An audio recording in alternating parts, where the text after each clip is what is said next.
Guitar slide করতে পারেন না? শিখতে হবে? ওকে। তো হচ্ছে যারা হচ্ছে গিটার স্লাইড করতে চান, স্লাইড প্লে করতে চান, তার হচ্ছে কাজ করতে হবে কি, ইন্ডেক্স যে ফিঙ্গারটা, ইন্ডেক্স ফিঙ্গারটাকে হচ্ছে একদম লাস্ট যে স্ট্রিংটা আছে 6 নম্বর স্ট্রিং, এটাতে রাখতে হবে। আর রাখবেন কোথায়? এটা হচ্ছে আপনি একদম আপনার শেষের দিকের যে ফ্রেটগুলো আছে, 12 নম্বর ফ্রেট, 11 নম্বর ফ্রেট, এগুলোতে একটাতে রাখবেন। রাখার পর হচ্ছে একটা রাইট অ্যামাউন্ট প্রেশার দিতে হবে শুধু ওই স্ট্রিংটাতে, বাকিগুলো মিউট থাকবে। তো হচ্ছে এরপরে আপনি যখন এই স্ট্রিংটাতে প্লে করবেন, এরপরে এটাকে হচ্ছে ফিঙ্গারটাকে আপনাকে স্লাইড করে উপরের দিকে নিয়ে যেতে হবে, তাহলে হচ্ছে আমার সুন্দর একটা সাউন্ড আপনি পেয়ে যাবেন।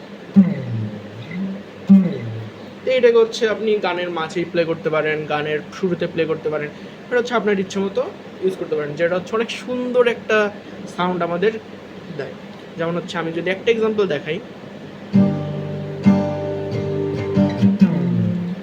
मैंने सुनी है परियों की कहानी, ऐसा नूर तेरा चेहरा है तेरा रूहानी।